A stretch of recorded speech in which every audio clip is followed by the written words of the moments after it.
அனைவருக்கும் வெற்றி தமிழ் பயிற்சி அகாடமியின் சார்பாக இனிய வணக்கம்.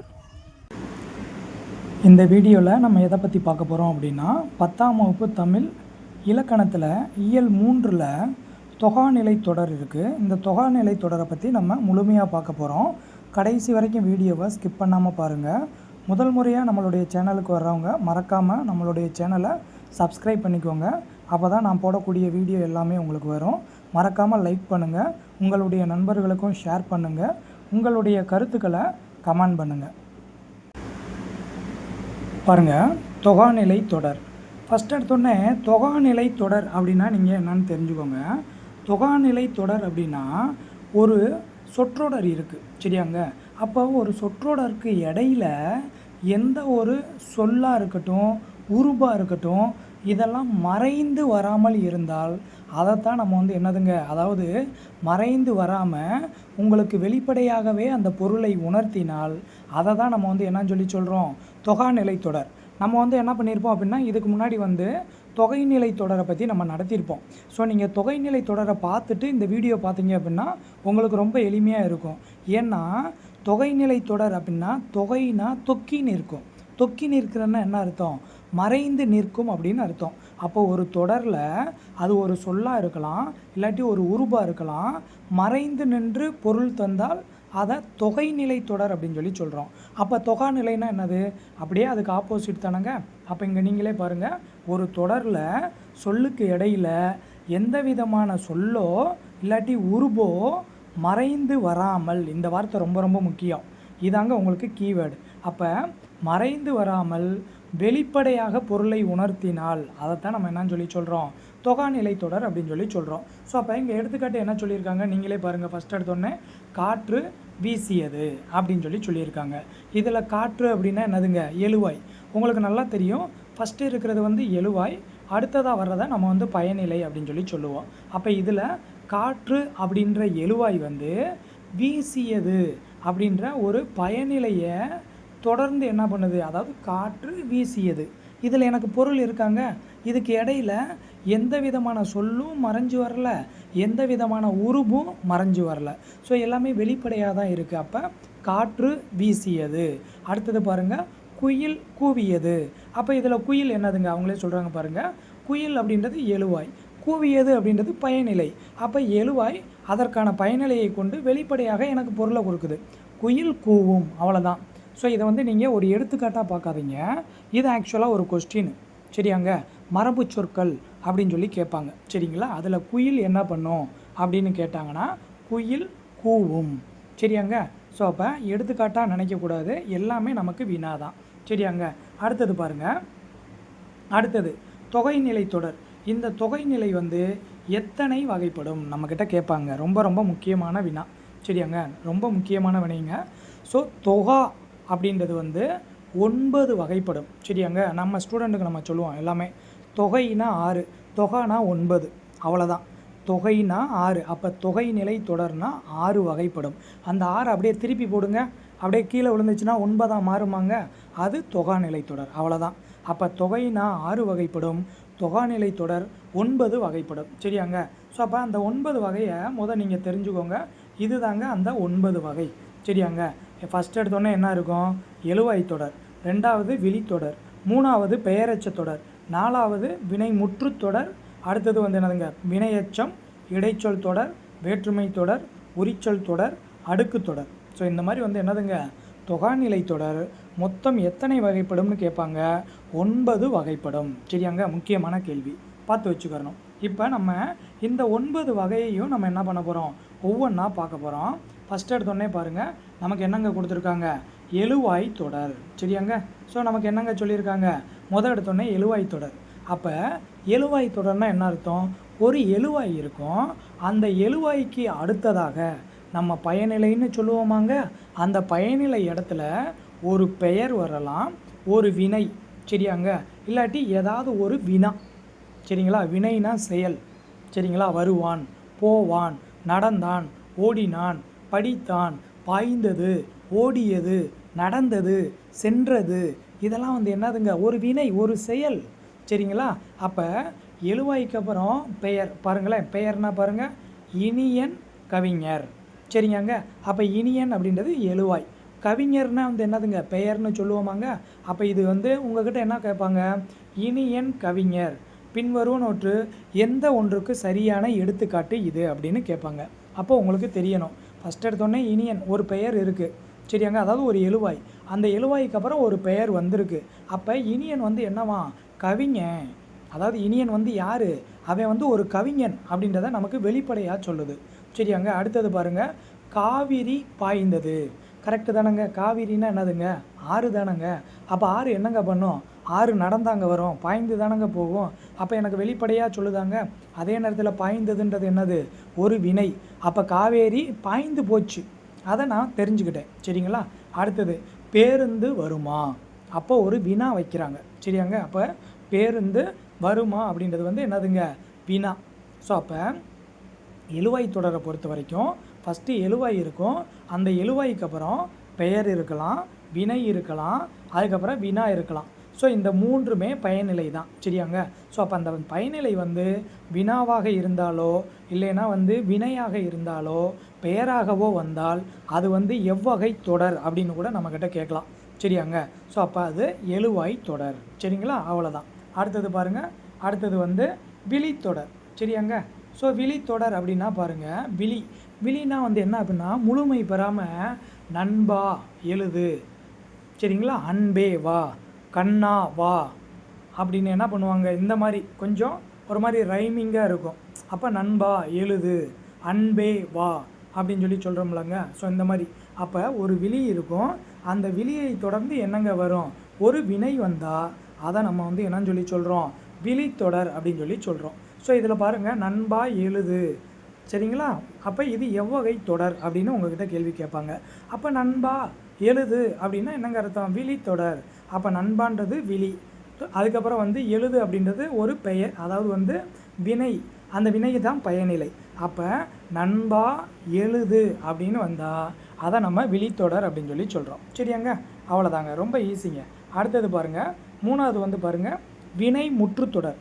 நீங்கள் புரிஞ்சுக்கிறணும், வினை முற்று தொடர் அப்படின்னா, வினை முற்றுனா என்னங்க அர்த்தம், அந்த செயல் முடிவடைஞ்சிருச்சு. நீங்கள் பிரித்து பாருங்களேன், வினை முற்று, வினைனா செயல், முற்றுனா முடிவு பெற்றுச்சு. அப்போ ஒரு செயல் முடிவு பெற்றுச்சு. சரியாங்க. அப்போ இந்த இடத்துல நீங்கள் நல்லா புரிஞ்சுக்கிறணும், வினைமுற்று அப்படின்றது வந்து அதாவது ஒரு தொடர் இருக்குது அப்படின்னா அந்த தொடரோட இறுதியில் தான் வினைமுற்று வரணும். ஆனால் இந்த வினைமுற்று தொடரில் என்ன பண்ணுங்க, இறுதியாக வர வேண்டிய வினைமுற்று ஆரம்பத்திலேயே வந்து அதற்கு அடுத்தாப்பில் அறுவகை பெயரை கொண்டு முடியணும். இதுதான் உங்களுக்கு கீவேர்டு. சரியாங்க. ஸோ இது ஆல்ரெடி நமக்கு கேட்ட கொஸ்டினுங்க. சரியாங்க. அதாவது தொடரின் இறுதியில் இடம்பெற வேண்டிய வினைமுற்றானது தொடரின் முதலில் அமைந்து டேஷ் கொண்டு வருவது வினைமுற்று தொடர் ஆகும் அப்படின்னு கொடுத்துருந்தாங்க. ஸோ அந்த இடத்துல மூவிடமா, சரியாங்க, அதுக்கப்புறம் வந்து தன்மை, அதாவது வந்து ஒருமை பன்மையா, சரியாங்க. ஸோ இந்த மாதிரி வந்து ஒரு வினா வச்சுருந்தாங்க. அப்போ வினைமுற்றுக்கு அடுத்தாற் போல் என்னங்க வரணும், அறுவகை பெயர். அறுவகை பெயர்னால் என்னதுங்க, பொருள் பெயர், இடப்பெயர், காலப்பெயர், குணப்பெயர், தொழில் பெயர். ஸோ இந்த மாதிரி வந்து என்னதுங்க, மொத்தம் அறுவகை பெயர் இருக்கும். சரிங்களா. ஸோ அந்த அறுவகை பெயர் பின்னாடி வந்தால் அப்போ வினைமுற்று தொடர்னா உங்களுக்கு என்னதுங்க, அவ்வளோதான். கீவேர்டை ஞாபகம் வச்சுக்கோங்க. ஃபஸ்ட் எடுத்தோடனே வினைமுற்று வரணும், அதுக்கப்புறம் பெயர் வரலாம், இடம் வரலாம். சரியாங்க. ஸோ இதெல்லாம் ஞாபகம் வச்சுக்கிறணும். சரிங்களா. ஏதாவது வந்து ஒரு உருபு வரலாம், இல்லாட்டி ஏதோ ஒரு தொழில் வரலாம். சரிங்களா. இங்கே எடுத்துக்கிட்ட எனக்கு என்ன சொல்லியிருக்காங்க, பாடினாள் கண்ணகி. அப்போ பாடினாள்னால் முடிஞ்சிருச்சு, பாடினாள்னால் வினை முற்றாயிருச்சு. ஆனால் பின்னாடி பாருங்கள் ஒரு பெயர் வருதாங்க, பாடினாள் கண்ணகி. ஆக்சுவலாக இதை நம்ம எப்படி சொல்லணும், கண்ணகி பாடினாள்னால் முடிஞ்சு போச்சாங்க. அப்போ கண்ணகி பாடினாள்னால் இங்கே என்னவா வந்துடும், என்னவா வரும், எழுவாய் தொடரை சொல்லிடுவீங்களா. ஏன், கண்ணகி அப்படின்னா எழுவாய், பாடினாள் அப்படின்னா ஒரு வினை, எழுவாய்க்கு அப்புறம் ஒரு வினை வந்து அது எழுவாய் தொடர். அப்போ அது அப்படியே இந்த எழுவாய் தொடர் இருக்குது பார்த்தீங்களாங்க, இதில் ரொம்ப முக்கியமானதுங்க இந்த வினைமுற்று. ஏன்னா இந்த வினைமுற்று முதலாவதாக இடம்பெற்று அதற்கு பின்னால் ஒரு பெயர் வரலாம், சரியாங்க, இல்லாட்டி ஒரு இடம் வரலாம், ஒரு காலம் வரலாம். சரிங்களா. ஸோ இதெல்லாம் நீங்கள் பார்த்து வச்சுக்கணும். அப்போ அறுவகை பெயரை கொண்டு முடிந்தால் அதுதான் வினைமுற்று தொடர். ஸோ எடுத்துக்காட்டு என்ன சொல்கிறாங்க, பாடினாள் கண்ணகி. சரியாங்க. அப்போ பாடினாள்னா வினைமுற்று, கண்ணகி அப்படின்றது வந்து ஒரு பெயர். அப்போ ஒரு வினைமுற்று ஒரு பெயரை கொண்டு முடிந்தால் அது வினைமுற்று தொடர். அவ்வளோதான், முடிஞ்சிருச்சு. அடுத்தது பாருங்கள், பெயரெச்ச தொடர். சரியாங்க? ஸோ பெயரெச்சம், எச்சம்னா நல்லா தெரிஞ்சுக்கிறணும். எச்சம் அப்படின்னா முற்று பெறாத வினை தான் எச்சம். இதுவே கேள்வி. சரியாங்க? முற்று பெறாத வினை எவ்வாறு அழைக்கப்படும் அப்படின்னு கேட்பாங்க. முற்று பெறாத வினைனா எச்சங்க. சரியாங்க? இப்போ பாருங்கள், அப்போ ஒரு முற்று பெறாத வினை ஒன்று இருக்குது. வினைனா நான் முன்னாடியே சொல்லிட்டேன், ஒரு செயல். அப்போ அது ஒரு பெயரை, அதாவது ஒரு பெயர் சொல்ல கொண்டு முடிஞ்சால் அது பெயரெச்ச தொடர். நீங்கள் எப்பயுமே என்ன பண்ணணும்னா, இந்த பெயரெச்சத்தையும் வினையெச்சத்தையும் நீங்கள் ஒன்றா தான் படித்து வச்சுக்கிறணும். சரியாங்க? ஏன்னா முற்று பெறாத வினை ஒரு பெயர் சொல்லை கொண்டு முடிந்தால் அது பெயரெச்சம். சரிங்களா? அதே முற்று பெறாத வினை ஒரு வினையை கொண்டு முடிந்தால் அது வினையெச்ச தொடர். சரிங்களா? அப்போ நீங்கள் இந்த இடத்துல எதை மட்டும் பார்க்கணும், எடுத்துக்காட்டை வச்சு நீங்கள் புரிஞ்சுக்கிறணும். பாருங்கள், கேட்ட பாடல். கேட்ட அப்படின்றது வினை, அதாவது கேட்குறது. ஸோ முழுமை அடையலை. அப்போ எச்சம்னா பகுதி மட்டும்தான் இருக்கும், மீதி வராது. அப்போ கேட்டதுக்கு அப்புறம் பாருங்க பாடல். பாடல்னால் என்னதுங்க, ஒரு பெயர் சொல்லாங்க. அப்போ ஒரு முற்று பெறாத வினை பெயர் சொல்லை கொண்டு முடிந்தால் அது பெயரெச்சம். அடுத்தது நான் என்ன சொன்னேன், ஒரு முற்று பெறாத வினை என்ன இருக்குது, பாடி மகிழ்ந்தனர். அப்போ பாடி அப்படின்றது முற்று பெறாத வினை. அதுக்கப்புறம் மகிழ்ந்தனர்னா என்னதுங்க, அது ஒரு வினை சொல். சரியாங்க? அப்போ ஒரு முற்று பெறாத வினை ஒரு வினை சொல்லை கொண்டு முடிந்தால், சரிங்களா, நீங்கள் கொஞ்சம் பார்த்து வச்சுக்கணும் இதை. சரியாங்க? அப்போ முற்று பெறாத வினை வினை சொல்லை கொண்டு முடிந்தால் அது வினையெச்ச தொடர். சரிங்களா? அப்போ இங்கே எடுத்துக்காட்டு தான் உங்களுக்கு முக்கியம், டெஃபனிஷனும் முக்கியம். இலக்கணத்தை பொறுத்த வரைக்கும் டெஃபனிஷனும் நமக்கு கேட்கலாம், எக்ஸாம்பிளும் நமக்கு கேட்கலாம். சரியாங்க? அவ்வளோதாங்க. அப்போ நீங்கள் படிக்கும்போது என்ன பண்ணிக்கிறணும், இந்த மூணையுமே ஒன்றாக படித்து கொள்ள வேண்டும். சரிங்களா? வினை முற்று தொடர்னா என்ன, பெயரெச்ச தொடர்னா என்ன, வினையெச்ச தொடர்னா என்ன, இந்த மூணையுமே ஒன்றா தான் நீங்கள் படித்து வச்சுக்கிறணும். அடுத்தது பாருங்கள், ஆறாவது வகை நமக்கு என்ன சொல்லியிருக்காங்கன்னு பாருங்கள். ஆறாவது வகை வேற்றுமை தொடர். சரியாங்க? வேற்றுமை தொடர்னா என்னதுங்க, வேற்றுமை உங்களுக்கு நல்லா தெரியும். 8th நமக்கு இந்த யூனிட் இருக்குது. அப்போ வேற்றுமை அப்படின்றது 8 வகைப்படும். முதல் வேற்றுமைக்கும் 8ஆம் வேற்றுமையும் என்னதுங்க, உருபு கிடையாது. மீதி இருக்கிற 6க்கும் ஐ, ஆல், கு, இன், அது, கண், இது எல்லாருக்குமே தெரியும். சரியாங்க? அப்போ இப்போ 2ஆம் வேற்றுமை உருபு அப்படின்னா நீங்கள் என்ன சொல்லுவீங்க, ஐ அப்படின்னு சொல்லுவீங்க. சரியாங்க? அடுத்து 3ஆம் வேற்றுமை உறுப்புனா ஆல், அடுத்து கு அப்படின்னா 4ஆம் வேற்றுமை உறுப்பு, இந்த மாதிரி இன் அப்படின்னா 5ஆம் வேற்றுமை உறுப்பு. ஸோ இந்த மாதிரி நம்ம சொல்லிக்கிட்டே போவோம். அப்போ இந்த வேற்றுமை உருபு இருக்குது பார்த்தீங்களா, இந்த வேற்றுமை உருபு வெளிப்பட்டு வந்தால் அதை நம்ம வேற்றுமை தொடர் அப்படின்னு சொல்லுவோம். சரிங்களா? இப்போ இங்கே பாருங்கள், இங்கே நமக்கு என்ன எடுத்துக்காட்டு சொல்லியிருக்காங்க, கட்டுரையை படித்தால். அதாவது கட்டுரை படித்தால் அப்படின்னா என்னதுங்க, அது தொகைனா அங்கே ஐ மறைஞ்சு வந்திருக்குன்னு அர்த்தம். இப்போ இங்கே பாருங்கள், கட்டுரையை படித்தால், அப்போ முழுமை அடைஞ்சிருச்சாங்க, வெளிப்பட்டு வந்திருக்காங்க. கட்டுரையை படித்தால், புத்தகத்தை படித்தால். சரியாங்க? புரியுதுங்களா? அடுத்தது பாருங்கள், அப்போ இங்கே ஐ 2ஆம் வேற்றுமை உருபாங்க, அது வெளிப்பட்டு வருதா. அப்போ இதை நீங்கள் சொல்லும்போது என்ன சொல்லணும், 2ஆம் வேற்றுமை தொடர் அப்படின்னு சொல்லணும். அடுத்ததும் உங்களுக்கு நம்ம புரிதலுக்காக பாருங்கள், எத்தனை கொடுத்துருக்காங்க பாருங்கள். அடுத்ததை பாருங்கள், அன்பால் கட்டினார்.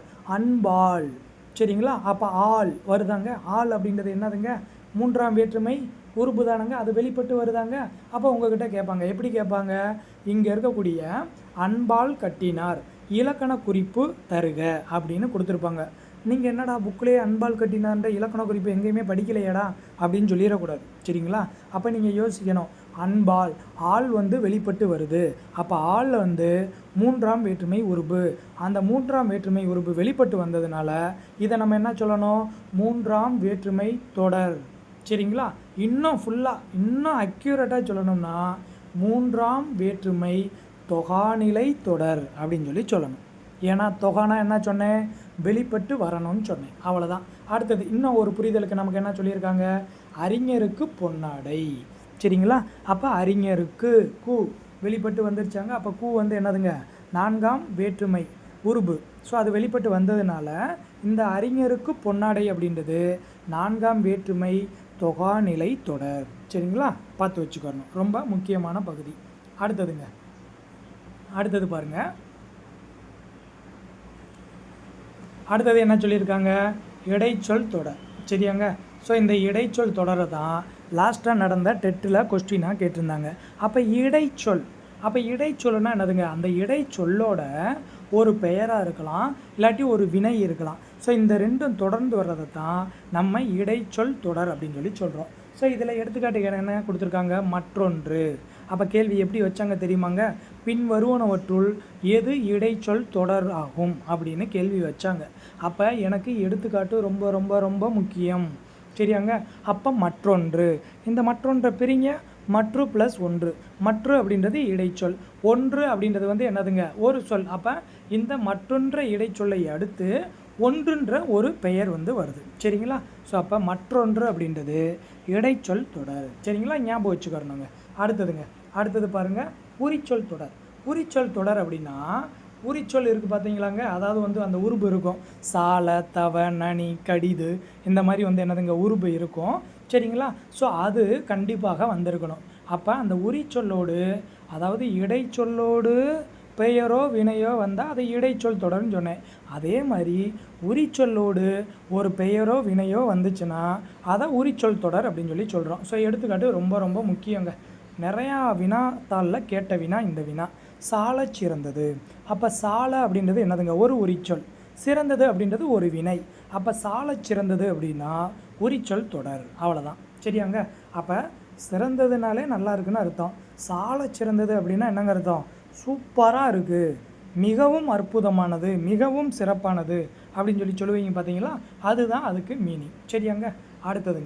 அடுத்தது பாருங்கள், லாஸ்ட்டாக 9வது வகை என்ன அப்படின்னா அடுக்கு தொடர். இது நிறையா பேருக்கு தெரிஞ்சது தான். அதாவது ஒரு சொல்லு 2 டைம் இல்லாட்டி 3 டைம் வந்து அடுக்கி வர்றதை தான் நம்ம அடுக்கு தொடர் அப்படின்னு சொல்லி சொல்கிறோம். வருக வருக வருக, செல் செல் செல், வா வா வா, போ போ போ. சரியாங்க. அதுக்கப்புறம் வந்து என்னதுங்க? பாடு பாடு பாடு. ஸோ இந்த மாதிரி நிறையா நம்ம சொல்லிக்கிட்டே போகலாம். ஸோ இந்த மாதிரி, ஆனால் பிரித்தால் பொருள் தரணும், நல்லா தெரிஞ்சுக்கிறணும். அடுக்கு தொடரை நீங்கள் பிரித்தால் பொருள் தர வேண்டும். இப்போ இங்கே வருக வருக வருகன்னு இருக்குது, ஒரு இதை மட்டும் பிரிங்க வருக. அப்போ வருகனா மீனிங் இருக்குது. சரியாங்க. குடு குடு. சரியாங்க. இப்போ பாருங்கள், என்ன சொன்னேன்? குடு குடு. இதை பிரிங்க குடு. குடுன்னா என்ன அர்த்தம்? கொடுக்குறதா? கிடையாது. கொடுன்னா தான் என்னது? கொடுத்தல்னு அர்த்தம். குடு அப்படின்றது நம்ம பேச்சு வழக்கு. அப்போ பிரித்தால் பொருள் தரவில்லை என்றால் அது இரட்டை கிளவி. சரியாங்க. பிரிஞ்சால் பொருள் கிடையாது. அப்போ தான் நம்மளால் பேனரில் வைப்பான். ஏதோ ஒரு திருமணம் அப்படின்னா நம்ம ஊரில் பேனர் வச்சுருப்பாங்க, அந்த ஃப்ளெக்ஸில் வச்சுருப்பான், இரட்டை கிளவி போல் இணைந்தே வாழுங்கள். அப்படின்னா என்ன அர்த்தம்? பிரிஞ்சிடாதீங்க, பிரிஞ்சால் உங்களுடைய கல்யாணத்துக்கு அர்த்தமே இல்லை. அப்போ 2 பேரும் இணைஞ்சே தான் இருக்கணும். நீங்கள் பிரிஞ்சுட்டா அது வந்து என்ன ஆயிரும்? எதுக்குமே உபயோகம் இல்லாமல் போயிடும். அப்படின்றத தான் அவங்க அப்படி தான் நம்ம ஆட்கள் வந்து என்ன பண்ணுறான்? ஃப்ளெக்ஸில் வைக்கிறான். சரிங்களா. ஸோ அந்த மாதிரி. ஸோ இப்போ வருக வருக வருக. ஸோ இந்த மாதிரி ஒரு சொல் 2 முறை இல்லை 3 முறை அடுக்கி வந்தால் அதை அடுக்கு தொடர் அப்படின்னு சொல்லி சொல்கிறோம். ஸோ அப்போ தொகாநிலை தொடரை பொறுத்த வரைக்கும் மொத்தம் 9 வகை பார்த்தோம். சரியாங்க. ஃபஸ்ட்டு என்ன சொன்னேன்? எழுவாய் தொடர். சரியாங்க. அடுத்தது விழித்தொடர், அடுத்தது வினை முற்று தொடர், 4வது பெயரெச்ச தொடர், 5வது வினையெச்ச தொடர், 6வது வேற்றுமை தொடர், 7வது இடைச்சொல் தொடர், அதுக்கப்புறம் பாருங்கள் 8வது வந்து உரிச்சொல் தொடர், 9வது வந்து அடுக்கு தொடர். ஸோ அப்போ தொகாநிலை தொடர் எத்தனை வகைப்படும் அப்படின்னா 9 வகைப்படும். சரியாங்க. அடுத்து இன்னொரு விஷயங்களை தெரிஞ்சுக்கிறணும். நமக்கு பாக்ஸில் கொடுத்துருக்காங்க. என்ன கொடுத்துருக்காங்க? அதாவது கூட்டுநிலை பெயரெச்சம் அப்படின்னு கொடுத்துருக்காங்க. அப்போ கூட்டுநிலை பெயரெச்சம்னா நீங்கள் நல்லா புரிஞ்சுக்கிறணும். இன்றைக்கி நம்ம பேசக்கூடிய நிறையா வார்த்தைகள் என்ன இருக்குது அப்படின்னா கூட்டுநிலை பெயரெச்சத்தமாக தான் இருக்குது. சரியாங்க. அதாவது வந்து எச்சம்னா என்னங்க சொன்னேன்? முடிவு பெறாமல் இருக்கும். அப்போ ஒன்றிற்கு மேற்பட்ட எச்சங்கள், அப்போ ஒன்றுக்கு மேற்பட்ட எச்சங்கள் பெயரை கொண்டு முடிந்தால், அவ்வளோதான். இதுதான் உங்களுக்கு கீவேர்டு. அப்போ ஒன்றுக்கு மேற்பட்ட எச்சம் பெயரை கொண்டு முடிந்தால் அது கூட்டுநிலை பெயரெச்சம். இப்போ பாருங்கள், இதில் இப்போ பெரும்பாலும் பார்த்தீங்க அப்படின்னா இது அடுத்த கீவேர்டு வேண்டிய, கூடிய, தக்க, வல்ல, இந்த மாதிரியான பெயரெச்சங்கள் செய்ய. சரிங்களா. ஸோ இதை கொஞ்சம் முழுமையாக பார்த்துக்கிறணும். சரியாங்க. ஸோ அப்போ வேண்டிய, தக்க, கூடிய வல்ல இந்த பெயரெச்சங்கள் வந்து செய்ய அப்படின்ற வாய்ப்பாட்டு வினையெச்சத்துடன் சேர்ந்தால் அதை தான் கூட்டுநிலை பெயரெச்சம். சரிங்களா? அப்போ உங்ககிட்ட கேட்பாங்க பாருங்களேன், நீங்கள் சொல்லுவீங்க, இதெல்லாம் நம்ம பார்க்க வேண்டிய படம்டா, ரொம்ப அற்புதமான படம், நல்ல ஒரு ஹிஸ்டாரிக்கல் மூவி, அப்போ இதை கண்டிப்பாக நம்ம பார்க்கணும்னு சிலர் பேசுவாங்க. சிலர் என்ன சொல்லுவாங்க, நம்ம எல்லாருமே கண்டிப்பாக இதெல்லாம் பார்க்க வேண்டிய படம்டா, குடும்பத்தோடு போய் இதெல்லாம் பார்க்கணும் அப்படின்னு பேசுவோமாங்க. ஸோ அதான் கேட்க வேண்டிய பாடல். அப்போ கேட்க ஒரு எச்சம், வேண்டிய ஒரு எச்சம், பாடல் அப்படின்றது ஒரு பெயர். அப்போ ஒன்றிற்கு மேற்பட்ட எச்சம் இருக்காங்க, அது வந்து ஒரு பெயரை கொண்டு முடியுதா, பாடல். சரிங்களா? அடுத்தது பாருங்கள், சொல்லத்தக்க செய்தி. சொல்ல தக்க, அப்போ சொல்ல அப்படின்றது ஒரு எச்சம், தக்க அப்படின்றது ஒரு எச்சம், செய்தி அப்படின்றது ஒரு பெயர். அப்போ சொல்லத்தக்க செய்தி அப்படின்றது வந்து நம்ம என்னங்க சொல்கிறோம், இதெல்லாம் கூட்டுநிலை பெயரெச்சம் அப்படின்னு சொல்லி சொல்கிறோம். சரியாங்க? ஸோ இப்போ நீங்கள் என்ன பண்ணிக்கலாம் அப்படின்னா, நம்ம நடத்தினதை வச்சு நீங்கள் வந்து என்னதுங்க, கீழே இருக்கக்கூடிய கற்பவை கற்ற பின்னா நீங்களே பார்த்துக்கிறலாம்.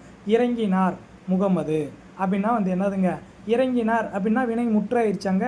முகமது அப்படின்னா ஒரு பெயரை கொண்டு முடியுமாங்க, கண்டிப்பாக. அப்போ இது என்னது, வினை முற்று தொடர். சரியாங்க? அவர் பாடகர் சொல்லியிருக்காங்களா, அவர் பாடகர் சொல்லியிருக்காங்களாங்க. அப்போ அவர் பாடகர்னால் என்னதுங்க, எழுவாய் தொடர். அவர் அப்படின்றது அவரை குறிச்சிருச்சு, பாடகர் அப்படின்றது வந்து ஒரு பெயர். சரிங்களா? ஓகேங்களா? ஸோ அப்போ அவர் பாடகர் நம்ம பார்த்தோமாங்க, அங்கே வந்து கவிஞர் அப்படின்னு கொடுத்துருந்தாங்களா, இங்கே பாடகர்னு கொடுத்துருக்காங்க, அவ்வளோதான். சரிங்களா? ஸோ இந்த மாதிரி நீங்கள் என்ன பண்ணிக்கிறணும், நீங்கள் ஒவ்வொன்றா எடுத்து பார்த்துக்கிறணும். சரியாங்க? ஸோ கண்டிப்பாக இந்த வீடியோ உங்களுக்கு ரொம்ப பயனுள்ள வகையில் இருக்கும்னு நம்புகிறேன். கண்டிப்பாக இந்த வீடியோவை மறக்காமல் உங்களுடைய நண்பர்களுக்கும் ஷேர் பண்ணுங்கள், தொடர்ந்து ஃபாலோ பண்ணுங்கள். கண்டிப்பாக உங்களுடைய வெற்றிக்கு என்றும் வெற்றி தமிழ் பயிற்சி அகாடமி உறுதுணையாக இருக்கும். அனைவருக்கும் மிக்க நன்றி.